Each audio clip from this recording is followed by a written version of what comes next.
Terms, magandang umaga. Medyo hindi maganda pakiramdam natin ngayon. Mabigat ang ulo natin. Ulo sa taas. Good morning mga kap. Good morning sa ADB 160 Nation. Okay, on the way tayo ngayon sa Shell Buso-Buso. Pero dadaan muna tayo ng Shell Parville, or mas kilala sa Shell Pugon, dito sa may Marcos Highway. Tingnan natin kung nandito pa yung mga kasamahan natin sa Rizal RT. Pero sabi ni Kap Bian, ano daw, nasa Buso-Buso na daw sila. Kaya malamang sa malamang diretso na tayo ng Buso-Buso na ito. Problema ko lang ngayong umaga, malamig. Naka-short lang ako. Okay, may gaganapin kasing breakfast ride ngayong araw for National RT. Ibig sabihin, buong ADB 160 Nation, kung sino yung available, ayun, pwede sumama dito sa ating breakfast ride. Ngayon tayo bilang isang maliit na sponsor ng grupo, ayun, may dala tayo ditong Honda Oil para ipaparapol natin sa kanila. Nag-request kasi si Kap Arkin na baka daw meron tayong pwedeng iparapol na item. Ayan, meron tayong dala, not much pero pwede na siguro, para meron lang tayong maibigay or ma-share sa mga kagrupo natin. Nagre-record ba tayo? Teka. Okay, nagre-record naman. Tuloy-tuloy lang natin to. Kapag hindi ako umabot ng Shell Buso-Buso, diretso natin ng La Francos Veranda. Ay, ang sama kasi ng ugali ni Cheryl eh. Alam niya kasi masama pakiramdam ko. Ngayon nag-alarm ako ng 3 alarm. Meron akong 4 AM, meron akong 4:30, meron akong 5 AM. Walang nag-alarm doon, or hindi ako na-inform na nag-alarm na pala yun. Nagising na lang ako ng kusa, nasa 5:30 na.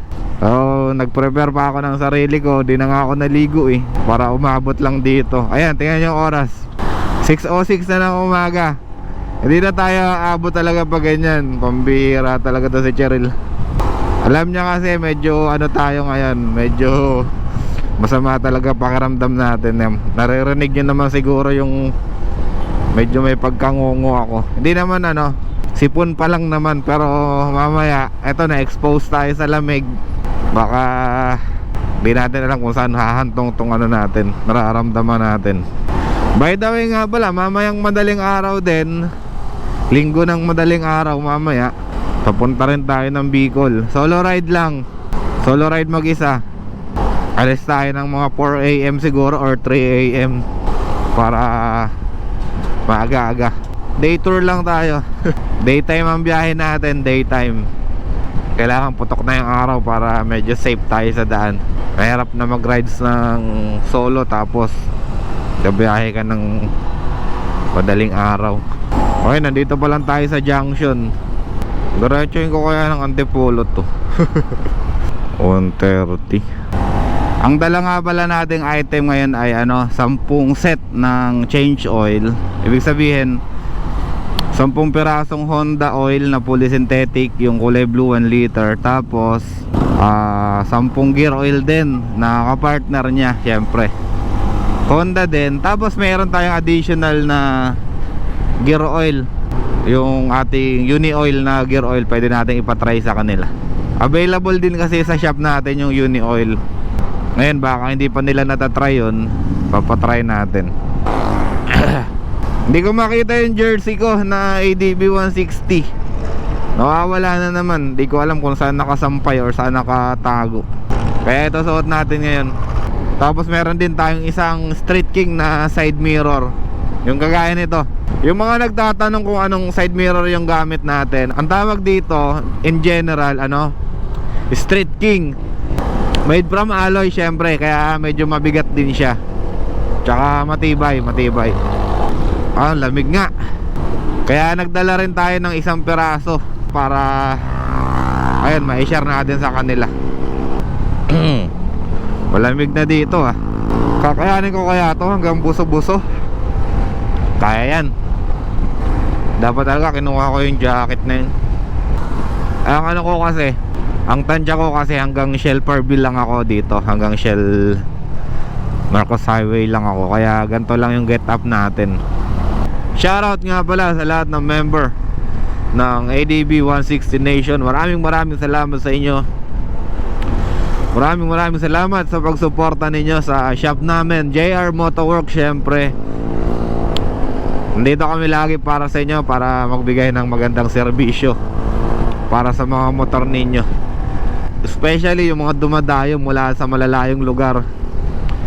Kagaya kahapon, may bisita tayo, nagpakabit ng MDL and horn package natin from North Caloocan. Sobrang layo nila, yung dulong-dulo na sila ng Caloocan. Dumayo sila dito sa atin sa Cainta Rizal para mag-avail ng package natin. Gusto kasi nila yung malinis tsaka maayos na wiring, syempre. Kaya wala, talagang biniyahin nila from Caloocan to Cainta. Oh, lamig. Kaya maraming salamat sa suporta ninyo. Walang hanggang pasasalamat sa inyo. Shoutout din kay Architect John na laging nakasuporta rin sa atin sa shop natin. Maraming salamat. Tsaka shoutout sa new baby mo. Shoutout sa bagong anak mo. Dadaan ba tayo ng Shell Buso-Buso? Ay, ng Shell Parville. Daanan na lang natin, tapos ano na lang natin, videohan natin ng konti. Yung Shell Parville na tinatawag natin, ito yung Shell Pugon. Ito yun. Yun kasi yung official talaga na pangalan niya. Ito, marami na namang riders dito. Ayun ang shoutout sa mga riders. Ito, may mga kasamahan tayo dito siguro, pero hindi na tayo hihinto. Wala na yung mga kasamahan natin dito.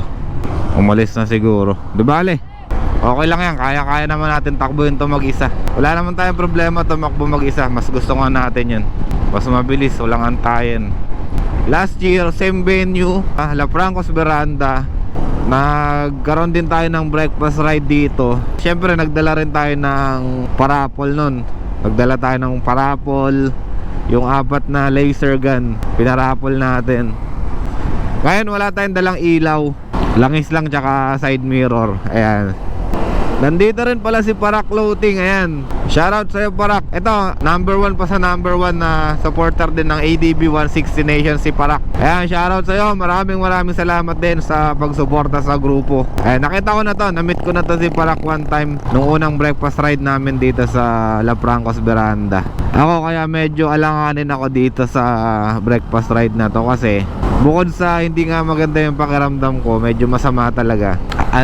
May wiring tayo mamaya alas 9, tapos alauna. Ayan, may wiring tayo ADB 150 naman, tapos yung isa ADB 160. Ayan yung ano natin, ayan yung schedule natin ngayong umaga. Ngayon, kapag umattend ako ng breakfast na ito, malamang sa malamang hindi ako aabot ng shop ng alas 9. Kaya nga ito, tinitingnan ko kung ilang oras yung biyahe ko paakyat. Yung paakyat medyo madali lang to. Yung paakyat medyo maluwag-luwag pa to. Mamaya yung pababa, since Sabado ngayon, hindi natin alam kung ano yung sitwasyon. Kaya mahalakanin talaga tayo. Ayan, mga kasama natin sa mga kagrupo natin yung sa 160 Nation. Papunta na rin sila dun sa Buso-Buso kasi ewan ko sino kasama ng mga to. Hindi ko alam kung anong arte to. Antay-antay natin ng konti. Siga sa daan binablock yung daan mag single file lang kayo mga tropa. Hindi nila ako makikilala ngayon kasi nakapakyo ako na long sleeve. Wala kayo dyan. Kaya mga kasamahan natin yung kanina, nadaanan natin. Papunta sila dito sa Shell Buso-Buso. Time check natin 6:21 ng umaga. Medyo mabilis-bilis pa yung biyahe natin paakyat, pero ewan ko lang mamaya pabalik. i-announce ko na nga rin pala, baka by first week ng February mag-open na yung kabilang shop namin, yung second branch natin along Floodway pa rin. Tingnan natin kung makakaabot. Pero kung hindi siya makaabot, malamang sa malamang mga second week na yun ng February. Pero ano na tayo, all set na yung shop, naka-ready na. Kumbaga ano na lang kailangan doon, tao tsaka yung mga paninda. Yung paninda okay na, namili na rin si kuya kahapon ng mga ano natin, mga langis natin sa Laguna. Lamig. Ang lamig talaga, sobra. Pero kayang-kaya natin yan. Hindi pwedeng hindi natin kakayanin yung lamig. Lamig lang yan. Ang organizer nga pala nitong breakfast ride na to ay yung Rizal RT, which is dun tayo nabibilang. Ayun, hindi ko alam kung sinong mga guest yung national event kasi to, pero Rizal RT yata yung nag-organize. Hindi ko rin alam kung ilan yung attendees ngayong araw, pero shoutout na rin sa inyong lahat. Since nung Pampanga, yung first year anniversary ng ADB 160 Nation, ito pa lang yung first ulit na makaka-attend tayo dito sa event ng 160 Nation. Sana hindi na ganun kalamig sa taas. Ayun, nakaka-adapt naman yung katawan natin eh. Matagal lang makarecover. Ito, mga kasama natin sa ADB 160 Nation. Hindi ko alam kung anong RT to, pero ayun, makakasama natin dito sa sa RT. Babalik din tayo kaagad. Ang gagawin pala natin ngayon, idadrop lang natin tong package natin, tong mga item natin. Tapos ano na tayo, sibat na tayo. Huwag na tayo masyadong makipag-anuhan kasi baka makahawa pa tayo ng sakit eh. Mahirap na, ayaw natin makahawa, kaya ano na tayo, sibat-sibat na kaagad. Actually gusto ko lang talaga magkape kasi hindi ako nakapagkape ng maayos kanina. Kaya parang hinahanap-hanap ng lalamunan ko yung kape. Pero wala eh, kung shell yun, kung shell buso-buso yun, nasa ano lang, ang kape doon nasa shell lang mismo. Tingnan natin yung sitwasyon kung kakayanin pa ng oras ko kung makakakit pa tayo ng La Francos Veranda. Kasi 7 AM yung schedule na take off dito sa Shell Buso-Buso. Ngayon, anong oras na? 30 minutes na lang, pag-aalas 7 na. So ibig sabihin, konting oras na lang, kaalis na rin sila dun. Tapos ang biyahe pa papuntang La Francos, nasa 30 minutes pa. Kakayanin ko ba? Hindi na siguro talaga kakayanin kung didiretso ako ng La Franco. Kung hindi na ako mag-aantay dito sa Shell Buso-Buso, pwede na siguro. Teka, baka may tao na dun sa La Franco. Iwanan ko na kaya to para di na nila ako makita. Kaya kasi kung kailan tayo may biyahe, saka naman tayo sinisipon. Nung na-expose ako sa Alikabok, dun sa ginagawa ko sa shop na cabinet, yung diba naglalagari ako ng mga plywood, hindi naman ako sinipon, hindi naman ako naggaganito. Ngayon na hindi naman ako naglalagari na, saka naman ako na nasipon-sipon ng puti. Baliktad eh. Chill ride lang tayo para makarating tayo ng matiwasay. Pero kung wala akong dala, baka niratrat ko na to. Siya nga pala, update ko nga pala kayo dito sa motor ko. Kahapon nagpa-check up ako kasi naiirita na ako dun sa ingay ng belt ko eh. Kasi diba dati nabanggit ko sa inyo, naka 1.5 ako na center spring, tapos naka 17 ako na bola. Ngayon, ang ingay ng belt ko, parang niroroleta yung panggilid ko. Ayun, sabi ko, dahil pupunta tayo ng Bicol, kailangan ko i-check up yung panggilid natin. Parang namamandad yung mga braso ko. Tapos chinek ko yung center spring natin. Na 1.5 RPM. Supposedly dapat matigas yun, or yung compressor niya dapat matigas. Kaya lang nung chinek ko, putik, ang lambot na. Sabi ko sige, back to stock natin yung center spring natin. Tapos yung bola ganun pa rin, maintain lang natin yung bola. After kong mapalitan yung center spring ko, nawala yung ingay ng panggilid ko, nawala yung lagatak niya, nawala yung pagpag masyado ng belt. May pagpag pa rin siya, pero ang laking bagay nung napalitan siya ng center spring. Kasi talaga, yung lagatak niya talaga parang ruleta eh. Alam niyo yung ruleta na may pako tapos may sumasabit na plastic, parang ganun yung tumutunog sa kanya eh. Kaya ayun, Ngayon okay na, medyo komportable na yung Ngayon ito, komportable na yung tenga natin. Hindi na tayo naiirita doon sa tunog ng panggilid. Pag naka-idle kasi tayo, naka-idle ha, pag naka-idle, yung belt kasi natin, medyo luwag yan. Medyo luwag. Kaya yung lagatak nung belt niya, sobrang lakas. Yung time na hindi ko pa pinapalitan yung center spring natin. Habang tumatagal, lalo ako nangungungo dito lalo tayo nangungungo. Ito, malapit na tayo sa Shell Buso-Buso. Alam ko Shell Buso-Buso na yung ano na ito, yung sunod na ito. Ay, sana all. Sana all may OBR.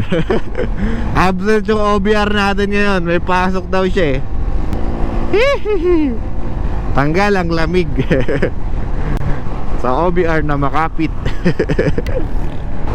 Lugi ka sa bangkingan dito. Malapit-lapit na tayo. Ayun sana may OBR. Sana all. Praktisado na tayo dito sa Meralaki basta sa mga bangkingan na ganito. Kahit nakapikit. Joke lang. Nilalamig lang ako kaya inaalay ko lang yung sarili ko. Ayun may aksidente na naman tayo dito sa Marilaki. Ay, motor na click. Tapos bagsak. Aksidente na naman. God bless sa lahat ng bumabiyahe. Ingat tayo sa biyahe. Napatingin pa tuloy ako. Dapat hindi na ako tumitingin sa ganun kasi baka yung nasa likod ko hindi rin nakatingin. Madali pa tayo. Okay, pagbaba natin dito, tapos pag-ahon, buso-buso na to. Shell buso-buso na. Ito na yung destination natin. Lamig. Kakape muna tayo siguro. Hindi na.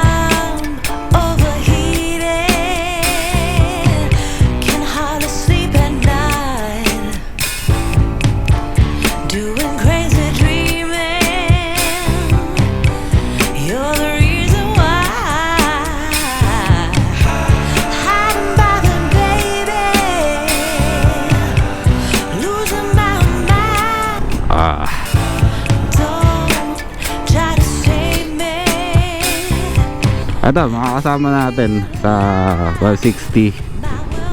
Ay di, mga PCX. May mga ADB rin pala dito. Ito, kasama natin dito sa 160. Ayan. Marami rin pala sila dito. Putik. Ayun dami rin. Pwede na.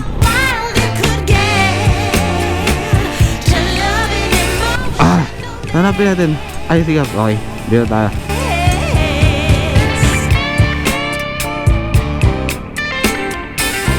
Ay, good morning. Drop ko lang to. Alis na rin ako. Ano? Sino pwedeng magkarga na ito? Magpit-pit. Oo.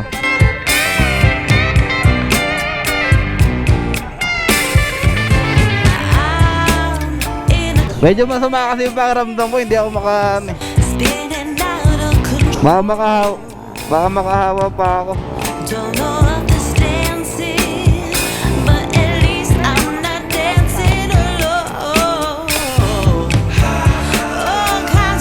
Okay, dalhin niya na lang yung lahat.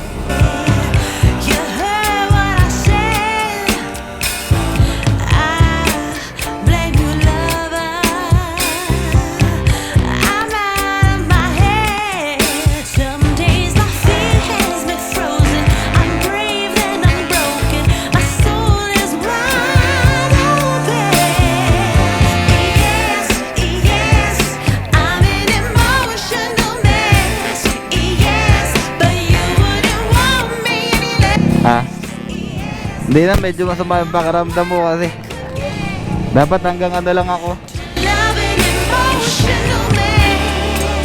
Charlie po.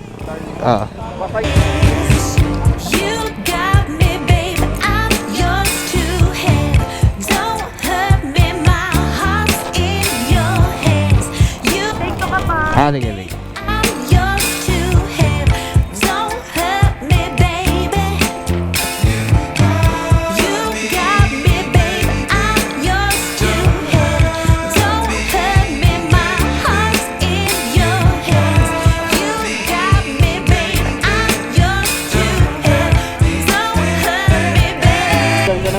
Thank you, thank you. Ano si Bian? Si Bian? Si Bian? Hindi ko ba nakita ka? Sabi niya nandito na siya. Hindi ko baka naghalo-halo na ka. Ah. Marami ka makakatak mamaya. Hindi, pauwi na rin ako. Oo, medyo masama ang pakiramdam ko eh. Bad trip ka eh. Si Kap Arky, pupunta ba? Ah, okay. Alam naman yun, surprise lagi. Gagawin.